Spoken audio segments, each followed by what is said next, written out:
Hey, welcome to the Rotary Club of Tulsa, where Tulsa's finest business and community leaders come together every week to do great things here in Tulsa and around the world. Thank you, Tom Wolfe. Appreciate the music, as always.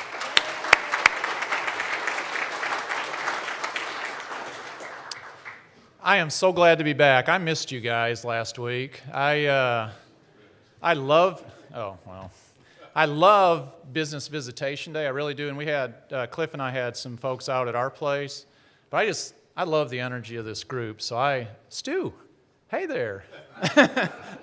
I just love being here. So I'm glad to be back. We're going to take a quick moment to say hello to each other. Stu, I'm going to say hi to you. I haven't seen you in a while.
Yes. Okay.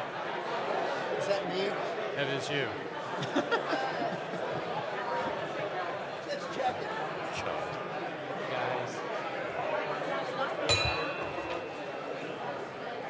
Okay, sorry to interrupt the chatter, but we've got a full program today, so we're going to go ahead and get started. Bill Miller's going to lead us in invocation. Vic Bailey's going to lead us in song and pledge, and then David Wagner's going to introduce our visitors. Bill. Would you bow with me, please? We thank you for this day. We thank you for the changing season, for the coolness in the morning air. We thank you for this place and for those who have chosen to spend this hour in fellowship.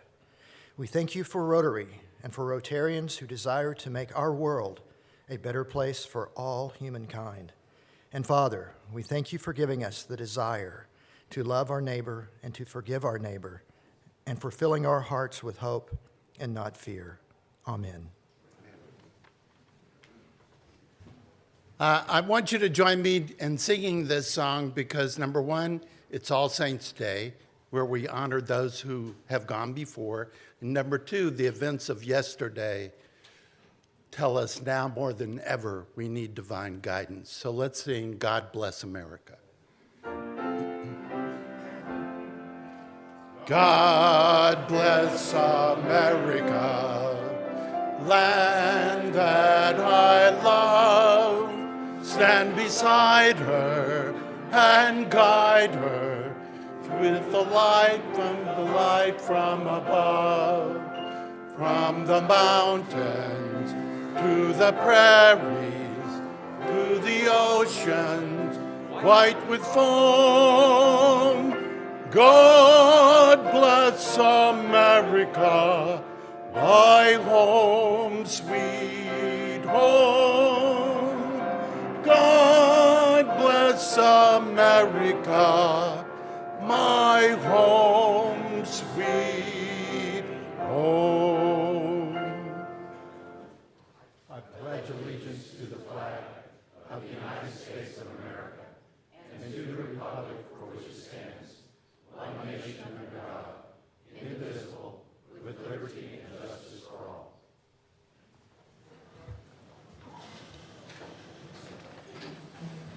Well, thank you, everybody. It's a great day to be a Rotarian. It's a great day to hear about some exciting things going on in our state and in our city.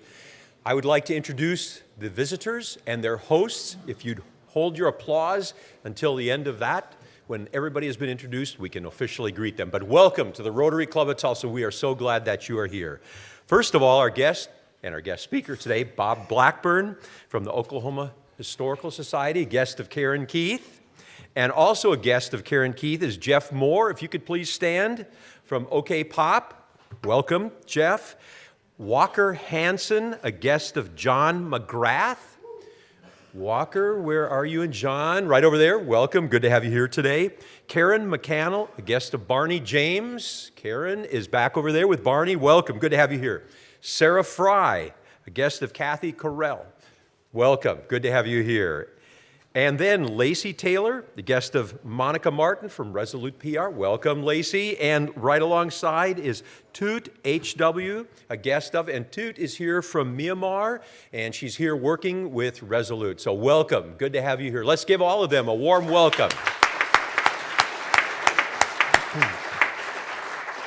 We trust that we will not only say, but prove ourselves to be the friendliest club around. And then the visiting Rotarians, which I want to draw your attention to. Andy Coleman from Owasso. Andy, would you stand? We can greet you.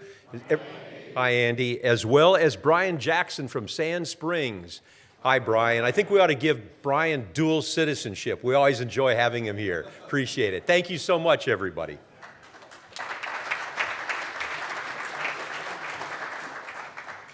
Thank you, Bill, Vic, and David. Appreciate your help today. And welcome, visitors. Thank you for joining us today. We do have a great program.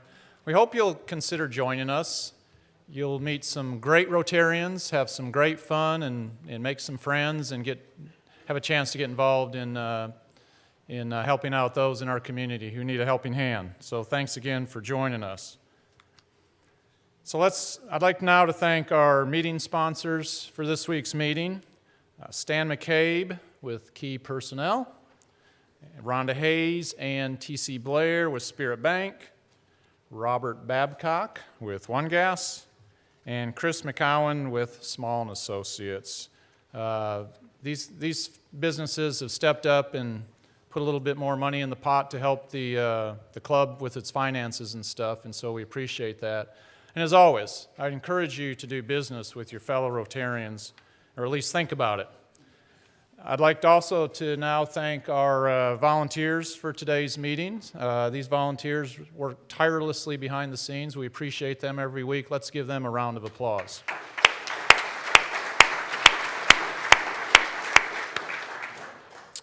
We now have two new Rotarians we're going to get to meet, which is always an exciting day. Phil Aiken and Scott Philstrip are going to introduce Brian Jewett and Richard Koenig. So while they're coming up here, I want to thank John DeBar. Thank you again, John. He's doing a great job filling in our new Rotarians on all the great things we do here in our club. Appreciate you, John. Thank you, President Mike. It's my pleasure to introduce our very newest member, Brian Jewett. Brian is a friend originally from the Kansas City area, where he was an all-state soccer player. He got recruited to Tulsa to play for the University of Tulsa. I asked him where he played on the field, outside mid. On the left side, though, he's right foot dominant, but he can play with both sides. First team to earn a berth to the NCAA National Tournament. While he was there, he also earned his BS in Chemical and Environmental Engineering. He was also a member of the Lambda Chi fraternity. He's presently with Intercon Services as the operation manager. Intercon is a national engineering and consulting firm founded in Tulsa. It has 1,100 employees in 29 locations. His wife is Mary, formerly Mary Lockhart, daughter of Dr. Jim and Michael Lockhart, who many of you all know. They have a 4-year-old daughter, Reese, who's super cute and super beautiful. Brian writes and sings songs, plays the guitar, so someday we can give Tom a break and Brian can substitute for him.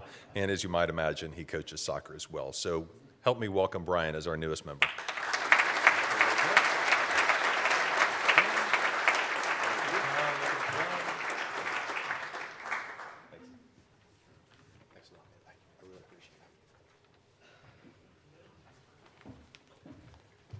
Good afternoon. It's a distinct honor and pleasure to introduce Richard Koenig.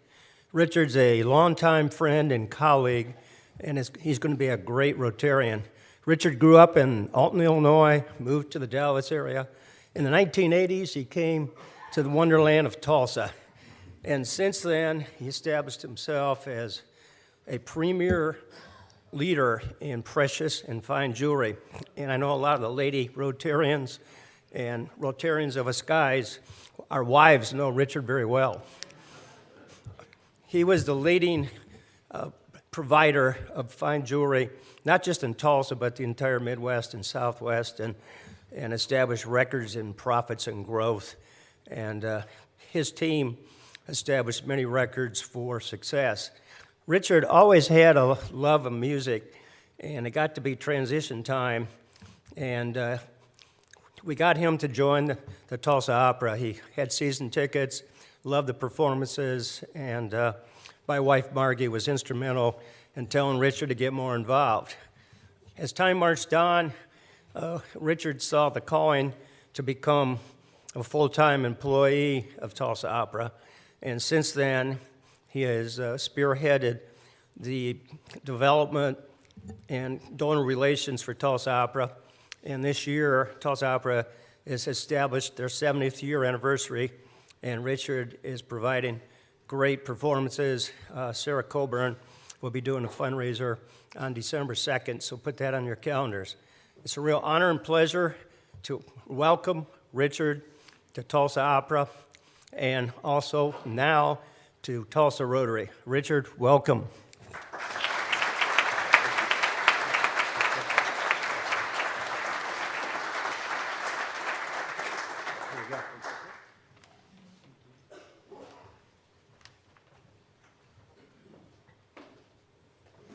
Thank you, Phil and Scott, for sponsoring these fine gentlemen into our club. Brian, Richard, welcome. We're so glad to have you on board. We look forward to you getting involved. I encourage you to join a committee and get active. And fellow Rotarians, let's wrap our arms around these guys and get them involved. And hopefully maybe after the meeting you can come up and say hello to them. Okay, now I'm going to bring Karen Keith to the podium. Karen is, in addition to her duties as chair of the board this year, she's also chair of our nominating committee, and she is going to introduce next year's slate. Karen? Okay. Thank you, Mike. It is really a pleasure to introduce our 2018-2019 slate of officers, and if you would, please come forward. And of course, Hannibal Johnson will be serving as president. Hannibal?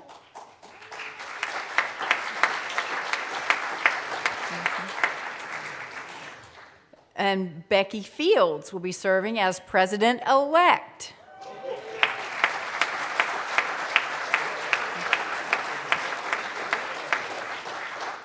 And Mike Homan, of course, will be past president. So, Michael, if you'll join them down there. He's old hat by now, isn't he? Matthew Bristow will be serving as chairman of the board.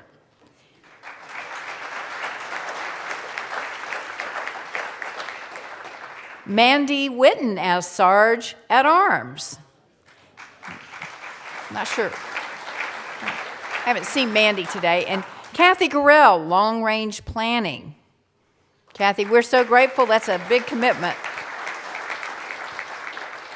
And John Hallett, I don't know how you're going to take this picture. John's going to be serving as Club Foundation trustee.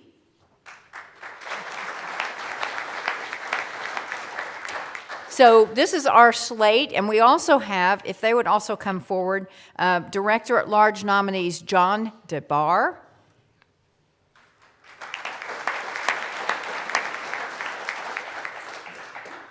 and Jack McGlumphy,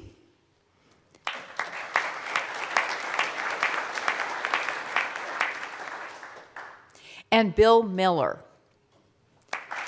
So these three gentlemen will stand for election on December 6th, 2017. So let us know if you can't be there, if you'd like to vote. We can make arrangements for you to do so. So we are really grateful for them to stand up and allow themselves to be held for election. So, John, do you want me to shoot that for you? Get in it. I will.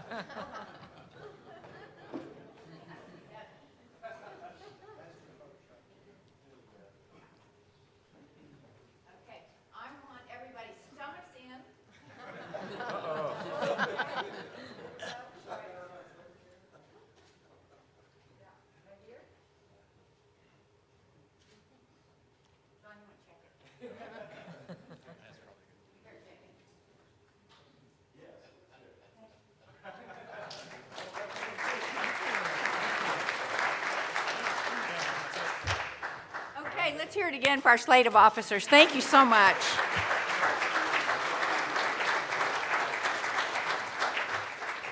And now please welcome back to the podium the wonderful Mike Homan. Thank you, Karen. It's really encouraging. Part of my duties, I get to sit on this nominating committee, and it's really encouraging to see the leadership that is available to lead this club moving forward. Next year's leadership under Hannibal's guidance is going to do an awesome job. And I got to tell you, we're stacked with talent well into the future. So the future is looking bright for the Rotary Club of Tulsa. And thank you for all of you that agreed to serve next year and to stand for nomination. Appreciate you. Okay, announcements. First one's a sad one. Fellow Rotarian Mike O'Brien passed away last week on the 27th. We're going to miss Mike. He's a good guy. Please keep his wife Glenda and son Joey in your thoughts and prayers. And I believe we have cards on the table if you'd like to write them a note. And then we also have cards on the table for Jarl Johnson. He's recovering from surgery, so he could use a little. Oh, Jarl, there you are. Hey, Jarl, he's here. He is recovering from surgery, so if you'd like to say hello to him while he's here today. And you may write him a note. I'm glad you're here, Jarl. Good to see you, buddy. Okay, and some more good news. Kyanne Camus is a new mother. Yay. Yes. She is amazing. So she was up at the podium on the 18th of October. Is that right? Our last meeting here. And on the 21st, she gave birth to a bouncing baby boy just 3 days later. That's amazing to me. The baby's name is Leith Foster, and he came into the world weighing in at 8 pounds, 1 ounce, and was 21 inches tall. And all reports are, so far, he's a good sleeper. So keep Kyanne and her husband Lathan in your thoughts as they adapt to having a third person in their household. It's great to have a Rotarian have a new baby. We don't normally get to do that, so that's pretty cool. Okay, and so last week again was Business Visitation Day. Would everyone who hosted a Business Visitation Day please stand up so we can say thank you to you?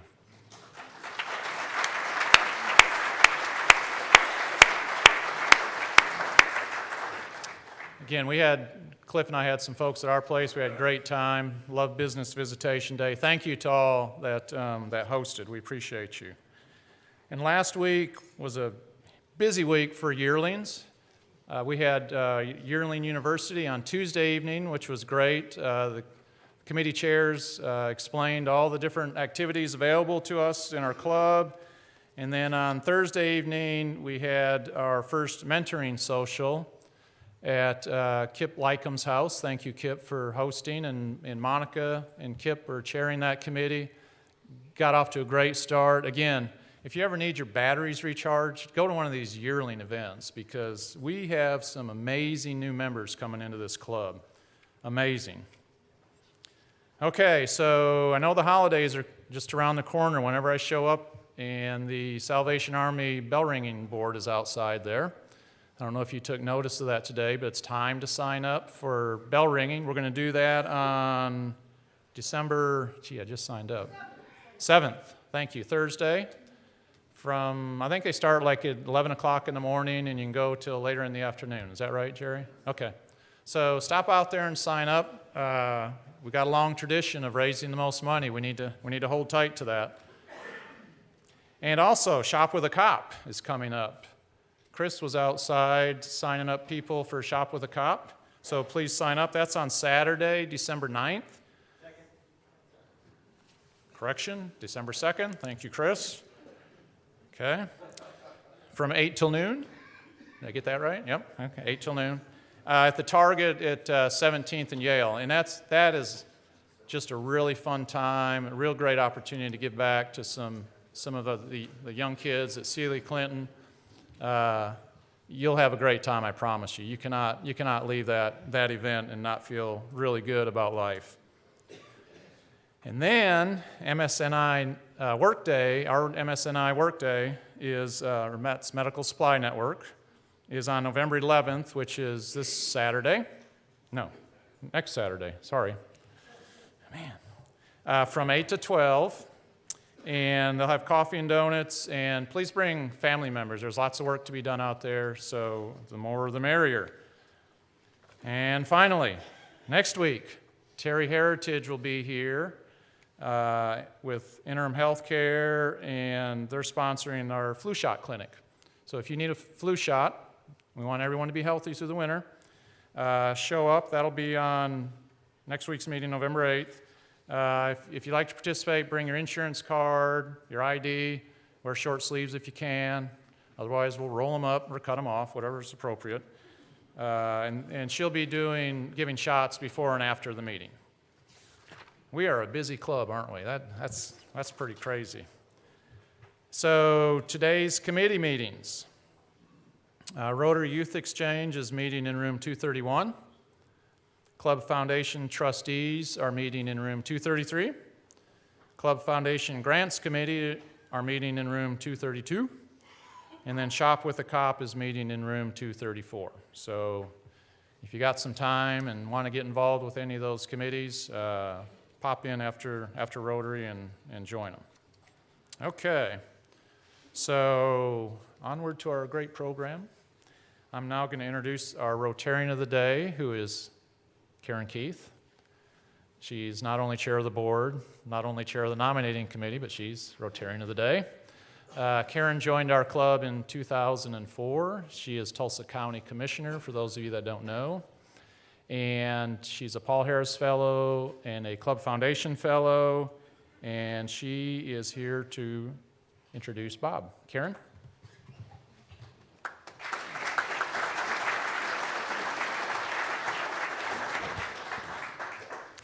The preservation of Oklahoma's history has benefited greatly from the talents of one Bob Blackburn. The Oklahoma Historical Society Board, just last week, we honored Bob with his 40-year pin. Bob has served as executive director of the Oklahoma Historical Society since 1999, and he joined OHS in 1980 as editor of the Chronicles of Oklahoma, and then became deputy director for the agency in 1990. He earned his master's and PhD in history from Oklahoma State University. Bob published his first book while still in graduate school and has since written or co-authored 22 books and numerous articles, journal entries, and screenplays. He is a steady source of historical information to the media, and he has appeared numerous times on the History Channel. He was instrumental, and I will add these words, the visionary in the planning and building of the Oklahoma History Center, a 215,000 square foot museum and research center with a budget of $61 million. Bob has served on numerous national and regional boards and committees, including the Western History Association, the Oklahoma Association of Professional Historians, the American Institute of Architects, and Leadership Oklahoma City.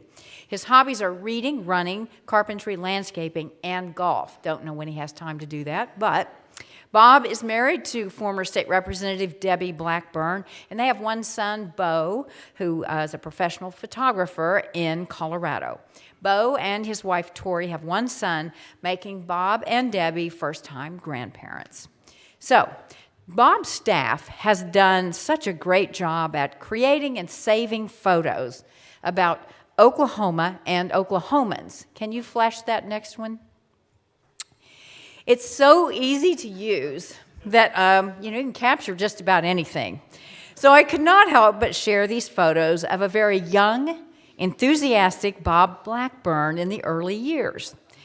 Now, what's remarkable, as you will hear, is that not an ounce of that enthusiasm has waned over the years. Bob's vision and tenacity is the reason OK Pop will be built in the Brady just across from Cain's. The director of OK Pop, Jeff Moore, Jeff, if you'd raise your hand again, he's here today and was mentored by Dr. Blackburn, and it shows. Please give a warm Rotary Club of Tulsa welcome to our amazing state's premier historian, Dr. Bob Blackburn.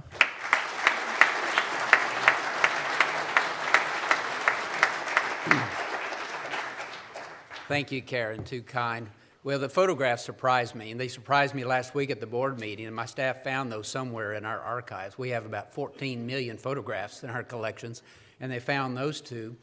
And, of course, more hair, and about 20 more pounds. When my wife was pregnant, I had sympathy weight gain. While she was pregnant, homemade ice cream once a week, and I was right there with her eating that ice cream. But it's good to be back here. I always enjoy, most of all, giving speeches to Rotary groups because I appreciate the role that Rotary has played in state history.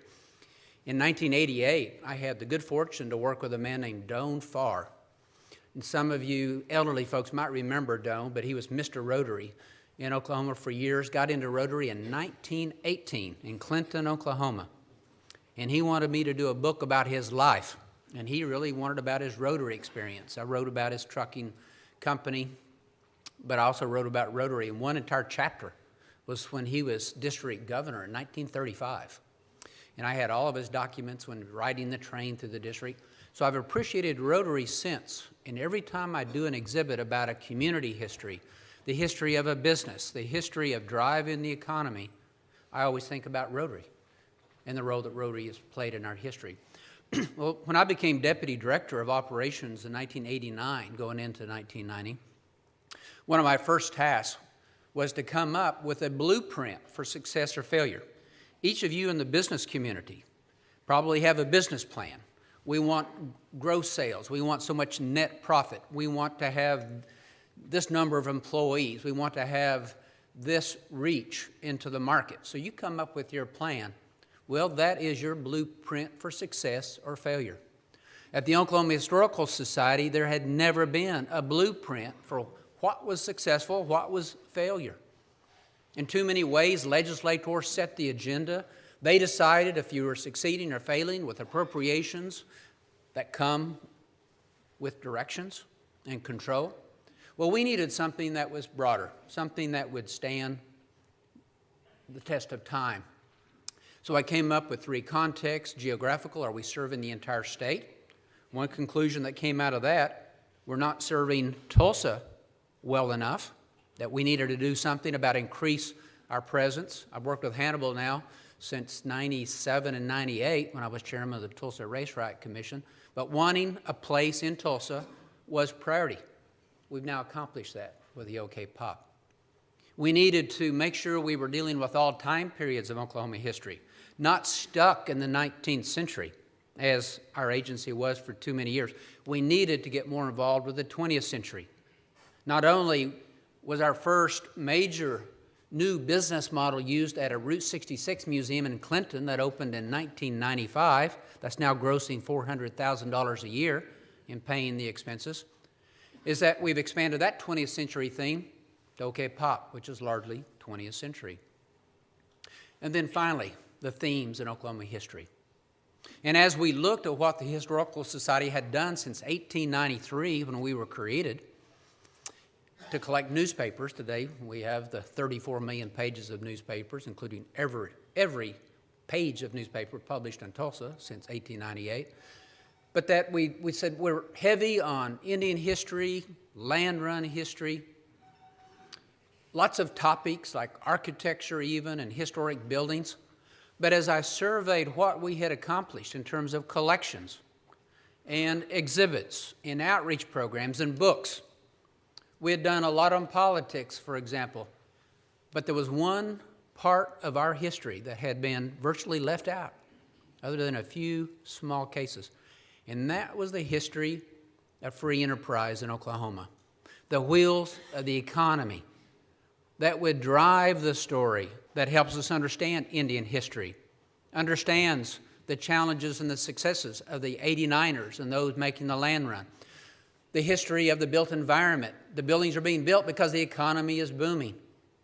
So I had to do something about that as an administrator. So this is an expanding area of our history. We're going to do more on the history of business. And as I looked at that big picture, how do you start filling in the pieces of the puzzle.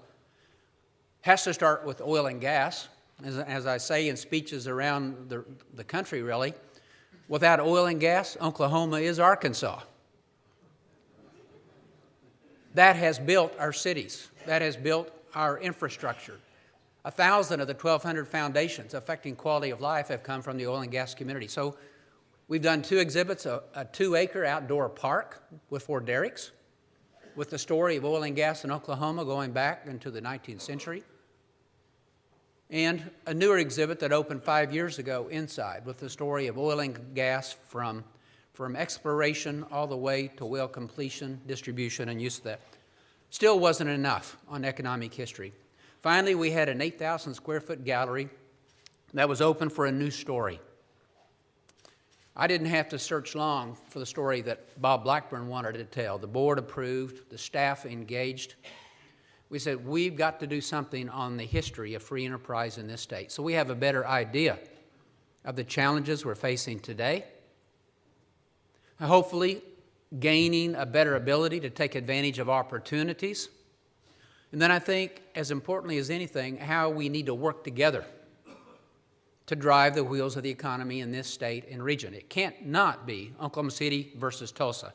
It cannot be the well-watered East against the dry West. It cannot be agriculture against industry, only if we're working together. So we decided we would do an exhibit, called it Crossroads of Commerce. Oklahoma is a crossroads in history as well as geographically, where ideas come in, they change.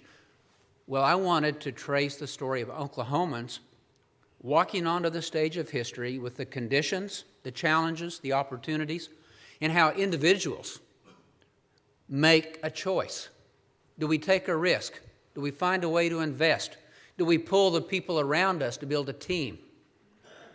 How do we find that sustainability that we all want with what we're creating, whether it's a historical society or a business, and to tell that story chronologically? So we did it. The story starts with Indian enterprise, goes all the way to tribal enterprise today and how that's driving the economy. Well, in between, many, many stories. And I meant to bring a box of books today to sell. I have to do that another time, but we published a book on this, beginning to end, because the exhibit's too much to see in one exhibit. But let me share a couple of stories, the way this exhibit works. Is thinking about the stage of history someone walks onto. Well, in this particular case, it's 1830 in the Indian Territory. A policy starting with Thomas Jefferson in 1803 was going to remove the Indians from the eastern seaboard, the southeast, all the way to the Great Lakes, move them out to one big Indian reservation west of the Mississippi, out where it would take 200 years for the American nation to expand, to keep them separate, to eliminate the clash, to give them a chance to continue with their ancient traditions, but to evolve. Well, here come the tribes moving west into this frontier. Well, there were Indians here already. The Wichita, the Osage, the Comanche, the Kiowa, the Cheyenne were beginning to move down from the northwest. Well, here come other tribes, the 5 civilized tribes, the Cherokee, the Creeks, the Chickasaws, the Choctaws, the Seminoles. Well, they're walking onto this stage of history facing so many challenges. I cannot start to enumerate those. Leaving their homelands that they were familiar with, leaving the trade associations that had been developing to drive their economy, the local resources to support their people, the communal ownership of land that had developed this culture of sharing, of taking care of each other. And here they're uprooted, sent west, tip of a bayonet, and says, you're on your own now in the West. Well, one man that walked onto this stage of history in 1830 was Robert M. Jones, probably someone you've never heard of. But Robert M. Jones had been born in 1801 in the Choctaw homelands in the American Southeast. His father was a Scottish merchant. So many of our mixed-blood families in the 5 tribes, including my own family, we're from Claremore, came from Scottish merchants who, during the Revolutionary War, fled the colonies, moved up among the Indians whom they knew, intermarried. Will Robert M. Jones' dad married Choctaw woman. Robert M. was one of many children. When he was 19 years old, growing up in a Choctaw community where he's learning the language, the spirituality, the ways that you integrate yourself into a community, the Choctaw signed the Treaty of Doak Stand that created a Choctaw Academy to teach young Choctaws the ways of the non-Indian world, where he learned about contracts, learned more about the English language, learned about these cultures beyond the borders of the Choctaw Nation. He was a smart young man, learned well. By 1830, when the Treaty of Dancing Rabbit Creek was signed, removing the Choctaws, he was named a sub-agent with the task of moving 1,000 horses and mules to the west, where they would be used to help the Choctaws reestablish themselves, build farms, drive the wheels of the economy. But here he is in the west, no banks, long distances in terms of trade and in free enterprise, whether it's a service or a product. Adding value is what allows you to make a profit. The more you pay for transportation, delivery of those services raises the cost, diminishes the net return. Distance, geographically, was a huge issue. And when he moved to the Indian Territory in 1830, no river navigation on the Red River. There was a 100-mile-long raft of logs, a huge log jam that went all the way south and east of what is now Shreveport. What's he going to do? Well, the capital side of his business empire was partly salt. He married into the Colbert family, a very prominent Choctaw family, traders, numerous branches. They had agents in New Orleans. They had agents in England. Suddenly, he had credit, not from a bank, but from the merchants who wanted to sell the products to the people of Indian Territory, to merchants who might bring it up river to sell to Fort Towson, a military fort built in 1824 to protect the Choctaws. He became a partner in a store in the little trading post of Dokesville that would become the Choctaw capital in the 1840s, and he would expand. Eventually, Robert M. Jones, facing all of these challenges, would eventually operate 28 trading posts throughout the entire Choctaw Nation. He would bring in the first cotton gin into the entire Indian Territory, including all of the 5 tribes. The first cotton gin came into the little town of Dokesville that made it possible to grow this staple product called cotton. He would eventually operate 6 plantations throughout the American Southeast. And once Colonel Shreve of the Corps of Army Engineers cleared the log jam in 1838, he could send his products downriver by riverboat, bring products upriver by riverboat that reduced the cost by a factor of 10. What had cost $1 now would cost a dime to get upriver, downriver. He would own 2 riverboats, a Choctaw Indian, before the Civil War. He would serve his nation, his territory, as a delegate to the Confederate Congress during the Civil War. All 5 tribes sided with the Confederacy, 85 battles fought here in the territory. And he served his nation after the war, Reconstruction treaties, opening opportunities for those who came after him, contributing back, thinking of others, but taking a risk, investing, building something new on the frontier. Well, let's leap ahead to the post-Civil War period, the devastation of the Civil War. There was more death and destruction per capita in the Indian Territory than there was in the state of Virginia from 1861 to 65. It was devastating. All 5 of the tribes not only lost men, women, families, plantations, infrastructure. They were punished by the federal government. Even though many Cherokees and Creeks fought with the Union, they were still punished. They were pushed down. They says, you have to work towards statehood. Someday we're going to allot your lands in severalty. They were down and out. The challenges were formidable. Well, walking onto this stage of history was a young man named Robert Jeremiah Love, born in 1852, but he was orphaned during the Civil War. So here he is, 16 years old, When the Choctaws signed the Reconstruction treaties of trying to get things moving again, he lived in a bend of the Red River, where we now have the little community of Thackerville. If you've seen that huge casino, that's in the Thackerville area. Well, he had a ranch right there. And he was a subsistence farmer, doing a little bit of trade across the river with merchants in Gainesville, in Texas, which would have been the closest big town, and starts developing his way of life. But as an orphan, he starts building back. He gets married, starts a family. And we do know by 1877, 12 years or 11 or 12 years later, in a census that the Chickasaws did of the Chickasaw Nation, he owned 2 horses and 32 head of cattle. Those were his worldly possessions. He'd built back up. But with those 32 head of cattle, his networks in Gainesville, his status within the Chickasaw community, because his great-grandfather had been one of the Chickasaws moving west with the tribe, he was doing okay. Well, if that was it, we never would have heard of Robert Jeremiah Love, but he was in the right place at the right time with the right skills.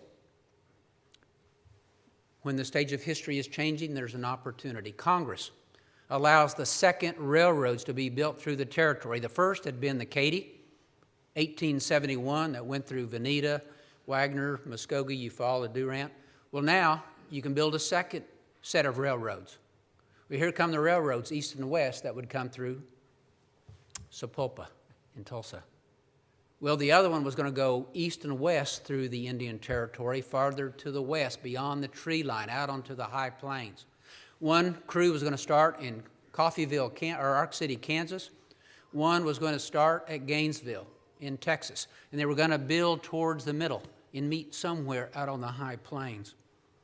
Well, Robert Jeremiah Love, a rancher just north of the river, knew those merchants in Gainesville who were putting this together. And he earned a contract with the Santa Fe to provide the beef to those construction crews as they moved north. He would reach out to his fellow Chickasaws and say, we now have a new market for your cattle. Sell them to me. I'll put them in this moving cattle pen. I'll sell them to these crews, and we'll all make money. And he was doing well. He was making friends. And as the crews moved farther north, and he was accumulating a little bit of capital through this venture, taking a risk, he found out from his friends where the 2 crews would meet and plant that final spike in the Santa Fe. And it was going to be just south of the South Canadian River. So he jumped ahead, and any Chickasaw, this is the stage of history, could claim any land that was not being used. So he claimed the land around where he thought that final spike would be driven, and he created a town that he called Purcell. He offered a free lot for either a business or a home to any Chickasaw. That's Chickasaw way. We're going to take care of each other. If one person runs out of corn before the next harvest, we'll share. If we run out, we'll go to our next neighbor. You're going to help each other. Well, here he says, yes, my Chickasaw brothers and sisters, come in. I want you to have these opportunities in this new town that's on the railroad. But 1887, when he establishes that town, there are no cities in the west. There's no commerce to speak of. The Chisholm Trail had been going just to the west of it since 1867, but no one was stopping. No one was really using the land. It was either controlled by Indian tribes or one section of central Oklahoma, unassigned. And by 1889, the little town of Purcell, maybe 200 people. Again, the stage of history keeps changing. In 1889, Congress says we're going to open the unassigned lands to non-Indian settlement, and they set the stage for the land run of 1889, April 22nd, high noon. People would run from the borders of this unassigned land that largely goes from Stillwater on the north to Norman on the south, Shawnee to El Reno. 50,000 people, one day. Cities born, grown. Too late in the season to plant crops. There's no industrial wealth, no minerals to harvest. What's going to drive the economy? You're having to import goods. Well, where is Purcell located? It's the port into the unassigned lands. Suddenly, Purcell starts growing, starts attracting merchants like B.C. Clark. If you're from the Oklahoma City area, you probably have memorized the Christmas song. goes there. 1892, as we know from the song. Other merchants move in. And Robert Jeremiah may have stopped there. Wouldn't be talking about him today, but he decided to take a risk. He chartered the first Chickasaw Bank in 1889 that would later merge into other banks that are still around today. 1895, he would decide that that little town had enough promise in the future. This is 1895 in the middle of a drought, when Oklahoma City's population had dropped to 4,000 from 10,000. Guthrie was the territorial capital. He says, I'm going to invest, I'm going to take a risk, and he builds the Love Hotel. $20,000, 3 stories tall, 63 rooms, electric lights, steam heat, dining rooms, salesman shops, barber shops. Second largest hotel in the entire Twin Territories. Only the Seavers in Muskogee is bigger. He builds a cottonseed oil mill company. He builds that town. Among parts of his legacy would be his great-grandson, Tom Love, who would start Love's Travel Stops and Country Stores in 1964 in the little town of Watonga, driving the economy. And finally, the stage of history changes after World War II. Little towns are shrinking. People are moving from rural to urban areas. Oklahoma is still a single-unit banking state, one of the last in the entire nation to give up that 19th century model of single unit banks. Credit is hard to find. Today we pull out a credit card. It's so easy. That time, if you didn't have more collateral to put up against the loan, you couldn't get the loan. And then times are changing so rapidly. Well, onto this stage of history comes a man named Troy Smith, born in Seminole County. His dad was a drilling supervisor working out in the field. So he was raised in the oil camps, moving area to area, but he grows up largely in Seminole County, serves his country, World War II, comes back, gets married, child on the way, wants his own business. We all want to have control of our own destiny. Well, can't borrow money, doesn't have a college degree, can't get a job in the city, but he wants to stay small towns. He knows them well. That's where he wants to build a business. So he takes a job driving a milk truck, then changes to driving a truck delivering bread. Martha Ann, some of you may remember Martha Ann's Breads, moves to Shawnee to get that job. But he wants his own business. He finds a little cafe downtown called the Cottage Cafe. The owner is willing to carry most of the note. He borrows the rest of it from his dad, sells his car, gets an interest, continues driving the truck during the day, hustles into the shop early in the morning, late in the afternoon, is working 18-hour days to make it work. At the end of the year, didn't make any profit out of that Cottage Cafe. Where he made his money was putting in a little jukebox so those oil workers could listen to the new Hank Thompson, Hank Williams songs, willing to put a nickel in. At the end of the month, he would split the money out of that jukebox with the Dixon Music Company of Shawnee, made a little money. He upgrades to a chicken shop, and then eventually to a steakhouse. Every restaurant owner wants the big steakhouse with the tablecloths and the homemade salad dressing and upscale. Well, he thought Shawnee could handle that in 1949 and 50, 51. Opens it. He found out it's a lot harder to run a steakhouse than he thought, but when he bought the property, converted this old log house into the Log House Cafe, there was a little root beer stand out front.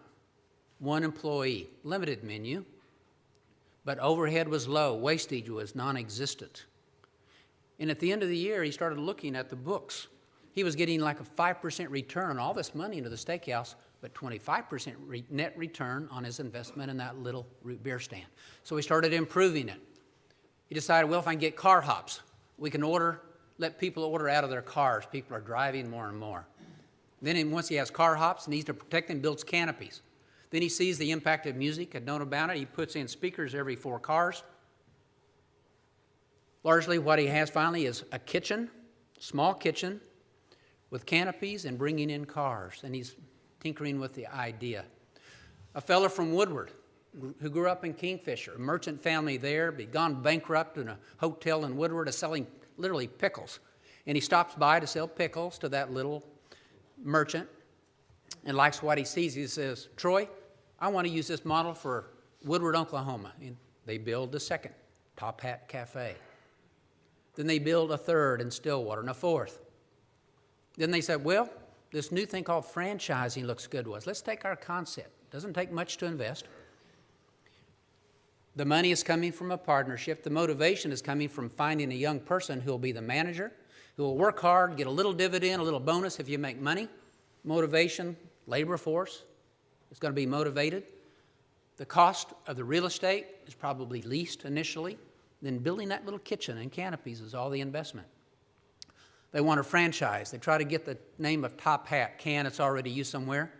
And already, Troy and Charlie had come up with a slogan because of the little toggle switches on ordering. Service with the speed of sound. The name, Sonic. And they start Sonic in 1959, and it takes off. Always the little towns, generally 5,000 people. And going into a little town of 5,000 people in Oklahoma in the 1950s and 60s was a recipe for disaster. But they found a way to make it work, creating jobs, improving the quality of life. Well, Troy Smith would make a difference. Well, Oklahoma history is full of these stories of people walking on the stage of history, looking at the challenges, seeking out the opportunities, and making a decision. In each of you, in your own little way, whether it's a service as an engineer or an architect or a businessman or woman who started a business or working for it and expanding it, we're driving the economy in our own ways. But again, we have to remember the lessons of this entire 8,000 square foot exhibit. We have to be willing to take a risk. We have to work hard and keep at it, which is the Oklahoma way, and we have to work together.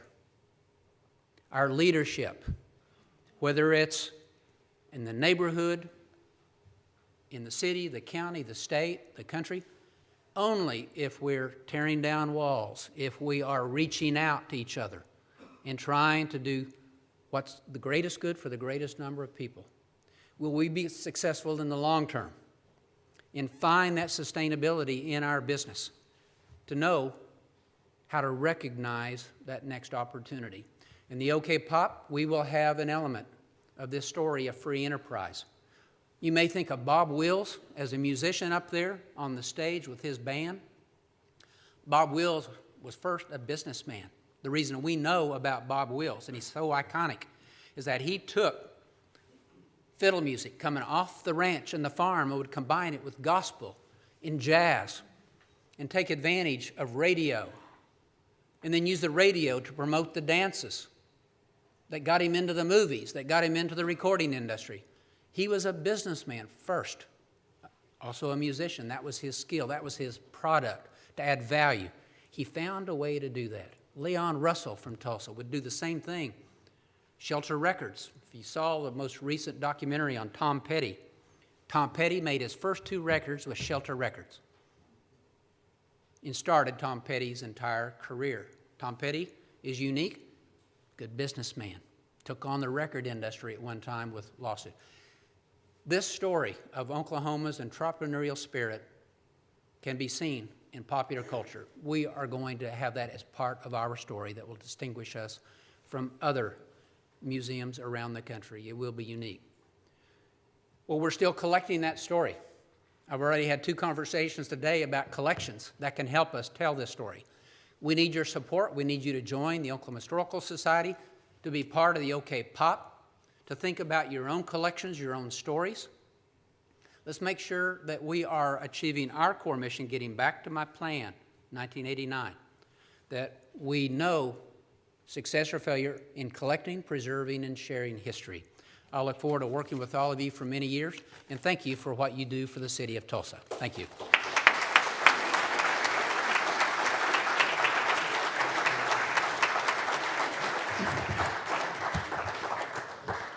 Thank you, Bob. You are a treasure of this state. I could sit and listen to you for days and days. I just love the way you tell a story and bring it to us. We appreciate you spending time. We know you said you appreciate Rotarians and their involvement in business and the community, and we know you love history, and so we would like to gift you a book of our club's history. We celebrated our 100th anniversary 2 years ago, and Tim Caldwell and Jerry Cornelius put together an awesome book on our history that we think should be a part of Oklahoma's history. So we'd like to give this to you. Thank you very much.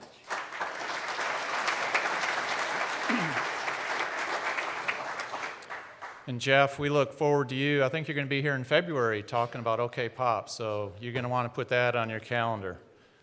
So next week's program will be Susan Teeters with the Tulsa Glassblowing School. I think a lot of us know the Tulsa Glassblowing School, located down in the Tulsa Arts District, is that fun place to visit, excuse me, or maybe take a class. For our Veterans Day program next week, Susan will share about the school's unique and highly successful program for veterans suffering from PTSD and other behavioral disorders. So that'll be a don't miss program. And the week after that, on November 15th, Elliot Nelson with Nelson and Stowe will be here. And we all know that Elliot was one of those true entrepreneurs. And when he opened up McNelly's down in the Blue Dome district, when there really wasn't much down there, talk about taking a risk. He took a risk. And he now has several restaurants, clubs, and developments, both here in Tulsa and Oklahoma City.